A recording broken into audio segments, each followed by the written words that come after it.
she walked into one of the most expensive stores in Manhattan with 7 months of savings and one simple wish: to buy her mother something beautiful. Brianna Cole was a Black woman who had built everything she had from nothing. No handouts, no shortcuts, just discipline, talent, and a quiet kind of dignity that filled every room she walked into. But the moment she stepped through those glass doors, the blonde clerk behind the counter looked her up and down and decided something. Without a word, without knowing her name, without knowing anything about her except the color of her skin.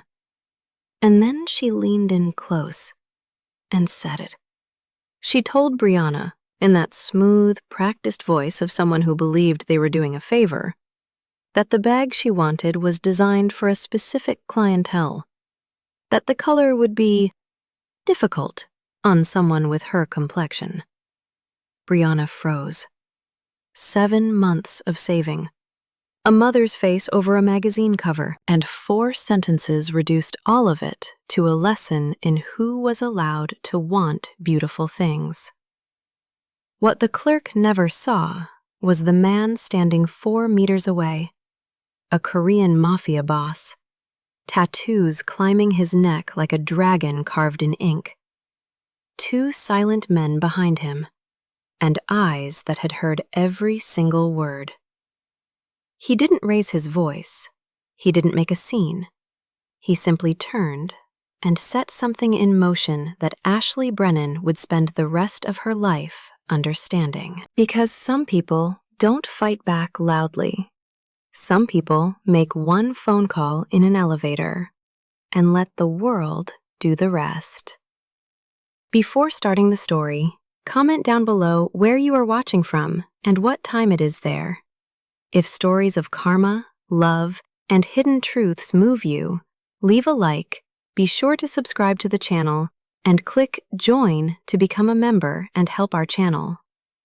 The doors of Maison Vellier opened with the soft, pressurized exhale of a world that believed it belonged only to certain people. Brianna Cole stepped inside and felt it immediately. That particular silence that luxury stores manufactured on purpose. The kind that made your footsteps sound too loud, your breathing too visible, your existence too unpolished for the cream marble floors and the gold-lit display cases arranged like altars to things most people would never own. She had been saving for 7 months, not because the bag was impossible for her to buy. Briana had built a life from discipline and precision, styling clients across Brooklyn and Lower Manhattan, building a name one carefully curated wardrobe at a time. She had saved because the bag was specific. The emerald green limited edition Vellier structured tote, the one her mother had pointed at on a magazine cover 3 months ago and said nothing. Only looked at it the way you look at something you've already accepted you'll never have. Briana had memorized that look. She had carried it in her chest like a mission ever since. The store smelled of white flowers and cold money. Along the far wall, the new collection sat behind glass, and there it was. The green. The exact shade of something rare. Briana moved toward it slowly, the way you approach something you've wanted for a long time, careful not to want it too openly. She did not notice Ashley Brennan watching her from the moment she walked in. Ashley had worked at Maison Vellier for 14 months, and in that time had developed a particular taxonomy of customers. Those who belonged, those who were guests of those who belonged, and those who had made a mistake walking through the door. She watched Briana's blazer, her bag, her shoes, and made her calculation in the span of 3 seconds. She did not move to greet her. She waited the way a person waits for a problem to resolve itself. When Briana reached out and touched the green bag with 2 careful fingers, Ashley crossed the floor. "Can I help you?" The words were correct. The tone was a locked door. "Yes, actually." Briana smiled, genuine and unguarded, still looking at the bag. "I'm thinking about this one. It's a gift for my mother." Ashley looked at the bag, then at Brianna, then back at the bag, as if measuring the distance between the two. "I want to be hopeful," Ashley said, lowering her voice just enough to suggest intimacy, to suggest she was doing Brianna a favor. This collection was really designed with a specific aesthetic in mind, a very particular clientele. Honestly, with your complexion, she paused, letting the pause do the cruelest work. "I think the tone would be difficult. We have some other pieces toward the back that might be a better fit." The store did not stop. The music kept playing. The gold lights kept falling softly over their altar of expensive things. No one turned. No one gasped. That was the thing about this particular kind of cruelty. It happened in the frequency that only the person it was aimed at could hear. Brianna did not move. She felt the words land in her chest the way cold water lands. Sudden, total, spreading outward from the center. She had a response somewhere inside her. Several, in fact, but they were buried under something heavier.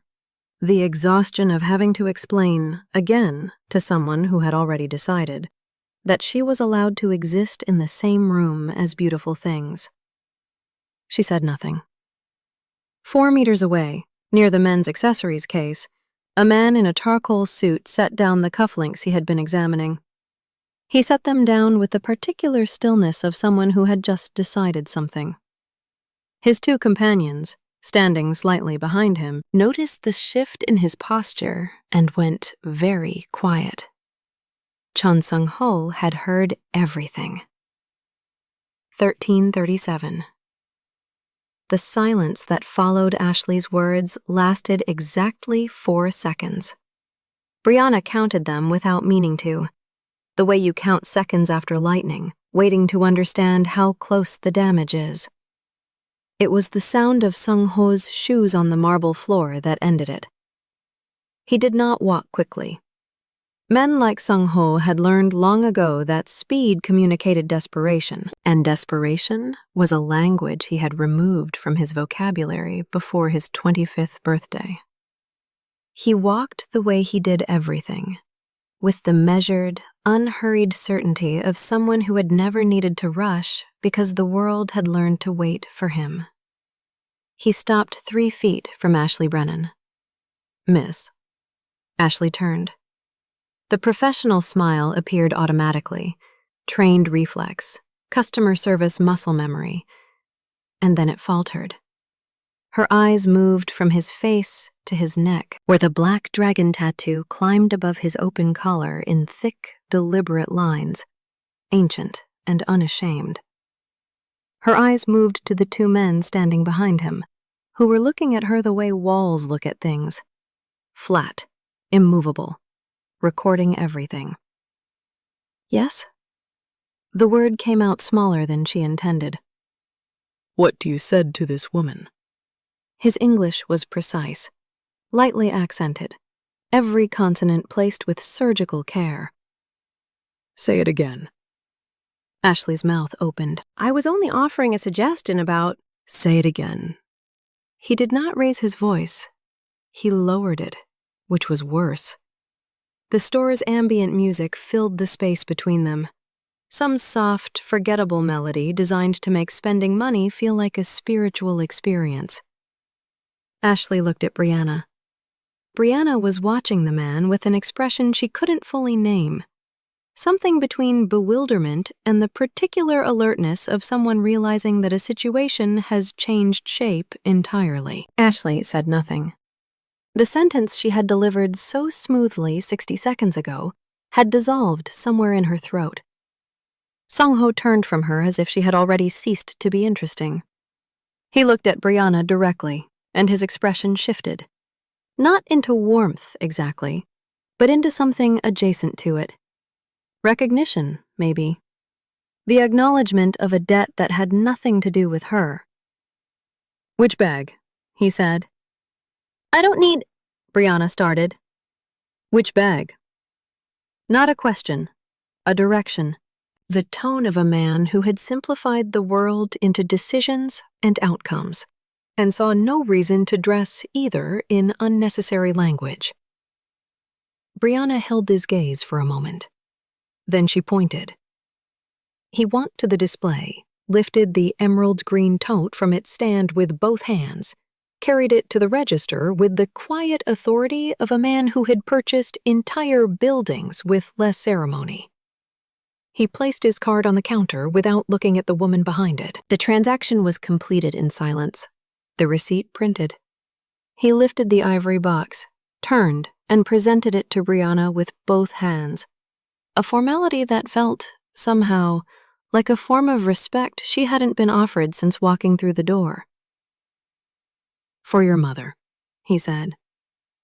Brianna looked at the box, then at him. The pride in her was immediate and involuntary. The part of her that had built everything she had from nothing, that had never asked anyone for anything, that had walked into this store alone and on her own terms. That part rose up fast and certain. "I can't accept something like this from a stranger." The corner of his mouth moved. It was not quite a smile, but it contained the architecture of one. Dry, brief, almost private. "Then give me your contact. You pay me later." He reached into his inside jacket pocket and produced a card. Matte black, minimal, nothing but a number. "My name is Jion. Songho." Brianna took the card. She looked at it for a moment, then at him, processing something she couldn't yet articulate. The strangeness of being defended by someone who looked like he carried his own darkness in ink along his throat. She typed the number into her phone. She took the box. She walked out of Maison Vellier with her spine straight and the green bag under her arm, and a feeling in her chest that was not quite gratitude and not quite confusion, but lived exactly between the two. Behind her, Ashley Brennan stood at the register and did not move. Songho did not look at her again. He buttoned the lower button of his jacket, exchanged a brief glance with the taller of his two companions, a glance that communicated something complete and wordless, and walked toward the exit. In the elevator of the parking structure 2 blocks away, he took out his phone and made a call. 4 words, spoken in Korean, quiet and final. "Find out who owns it." The answer came back in 11 hours. Songho was at his desk in the 34th floor office of Hukryong Holdings when his assistant, a thin, careful man named Park, who had worked for him for 9 years without ever asking an unnecessary question, placed a single folder on the desk and stepped back without a word. Songho opened it. 3 pages. The building on 57th Street where Maison Vellier occupied its gleaming ground floor space was owned by a real estate trust registered in Delaware. The trust had 2 corporate shareholders. One of those shareholders was a Luxembourg-based holding company that had 3 years ago quietly absorbed several mid-Manhattan commercial properties during a period of post-pandemic distress selling. That Luxembourg company had in turn been acquired 18 months ago by a private equity vehicle whose silent majority stakeholder was, after 2 more layers of shell structure, a man whose name Songho recognized because he had done business with him twice and found him agreeable and practical. He closed the folder. "Get me a meeting," he said to Park. "Tomorrow. Tell him it's about the 57th Street asset." Park nodded and left the room without writing anything down. He never wrote anything down. What the man in the Luxembourg holding company understood when Park called was not that Songho wanted to buy a luxury boutique. Men like Songho did not buy luxury boutiques. What he understood, because men in his position developed a sensitivity to subtext the way others developed allergies, involuntarily and permanently, was that something had happened inside that building that had drawn Songho's attention, and that when Songho's attention moved toward a property, The wisest response was to determine quickly whether you wanted to be on the side of the transaction or in the way of it. The meeting lasted 40 minutes.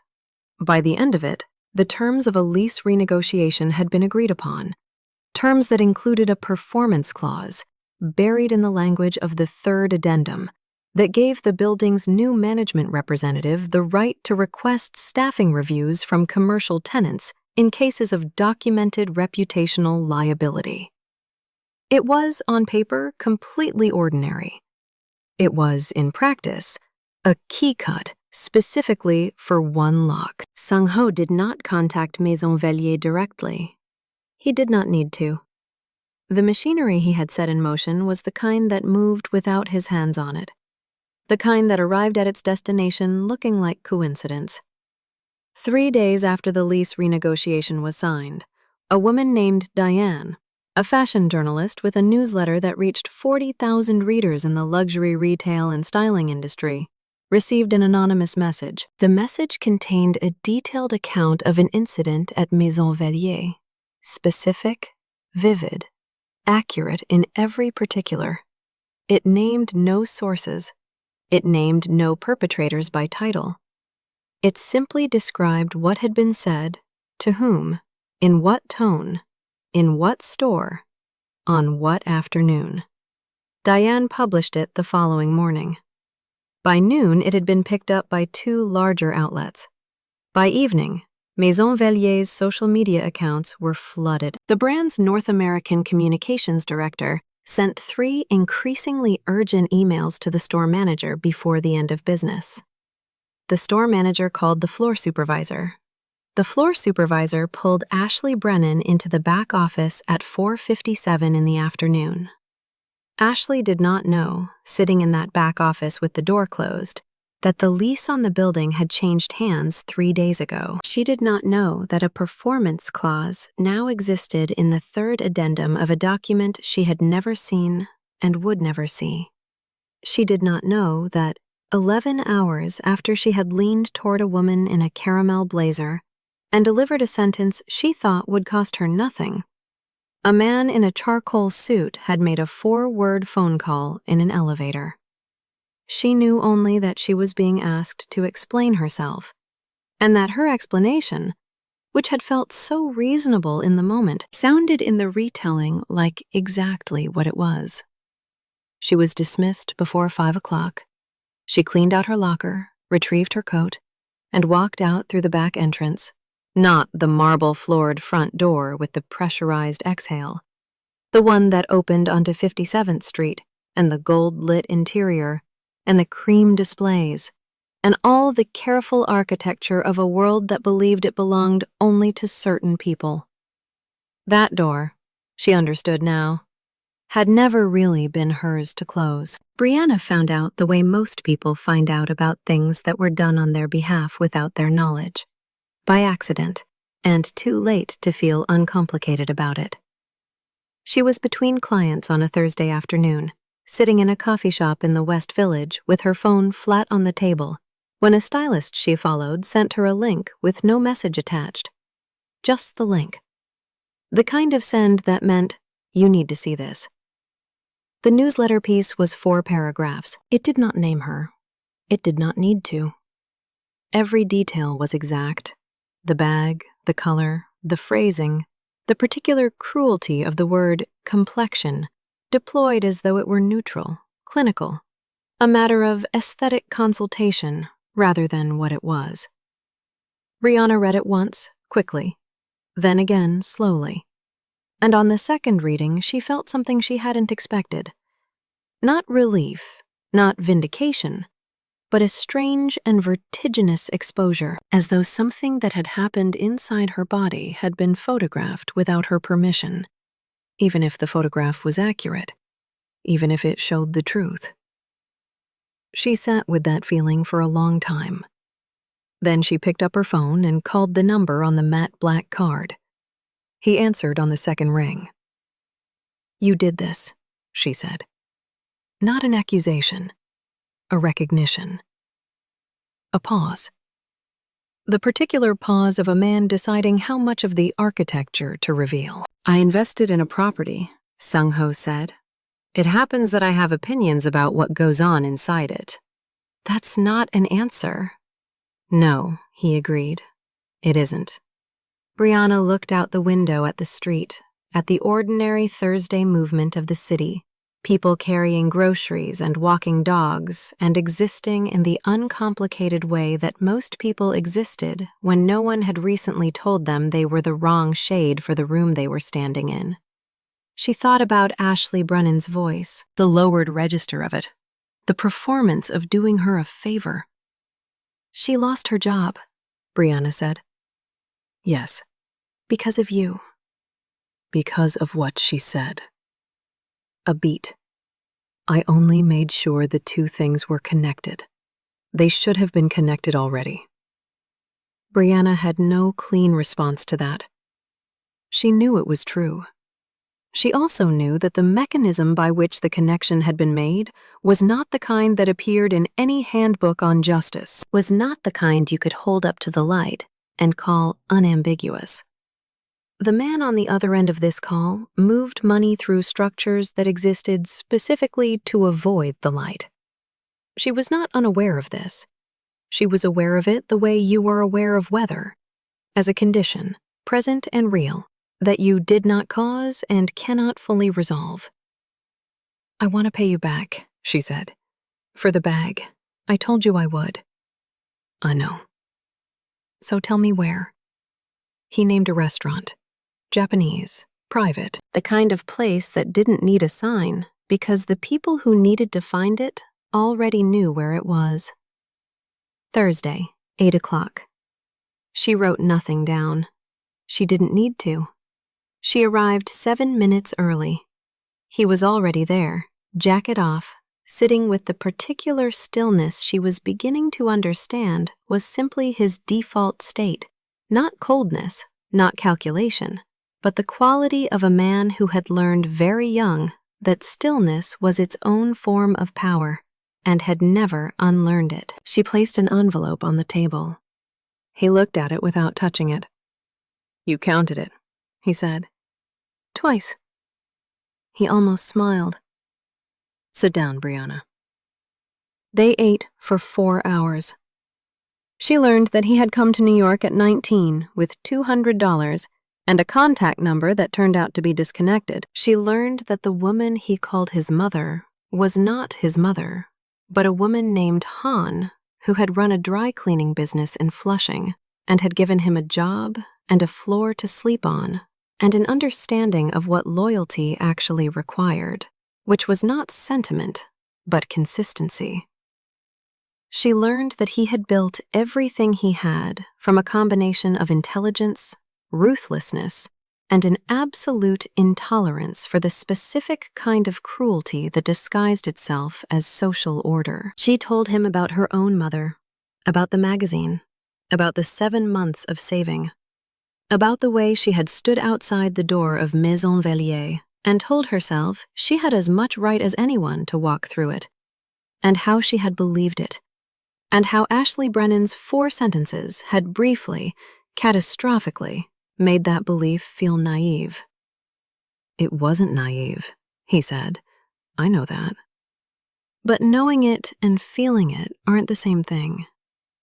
He said this without drama, without the performance of wisdom.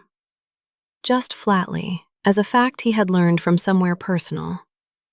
No, she said. They're not. The envelope sat on the corner of the table between them, uncollected. At the end of the evening, when the restaurant had emptied and the staff had begun the quiet work of closing, he picked it up and placed it in his inside jacket pocket, without counting it and without ceremony. Outside on the sidewalk, the city moved around them in its indifferent, continuous way. The bag looks good on your mother? He asked. Brianna thought of her mother's face when she'd opened the box, the way she'd held the bag with both hands and said nothing for a moment, only looked at it the way she'd looked at the magazine cover, except this time the looking had an ending. She cried, Brianna said. Songho nodded slowly, looking at a point somewhere above the street. Good, he said.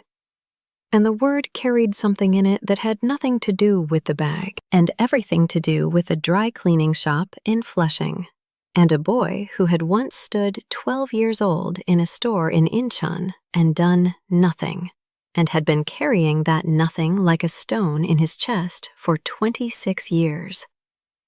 They did not make plans. They did not exchange promises. They stood on the sidewalk for a moment longer than necessary, and then moved in separate directions into the ordinary darkness of a Thursday night in New York. The green bag sat in its ivory box on her mother's dresser. Ashley Brennan updated her resume in a studio apartment in Astoria, and Jun Songho rode an elevator to the 34th floor of a building on Lexington Avenue, loosened the collar of his shirt, and sat in the dark for a while, with the city laid out below him like a problem he had learned, a long time ago, to solve on his own terms. Some debts, he had always believed, were not about money. Some were about making sure that the world, occasionally and without fanfare, connected the right things to each other. That was enough. That had always been enough. If this story moved you, stop for a moment and reflect. Have you ever walked into a room and felt, before anyone said a word, that someone had already decided you didn't belong there? And if someone unexpected once stood up for you, or you had the chance to stand up for someone else and didn't, what did that moment cost you? Tell us your experiences and feelings in the comments. We read them all. And if you believe in stories about dignity, justice, and the kind of power that moves in silence, leave a like. Be sure to subscribe to the channel and click Join to become a part of our community and help the channel.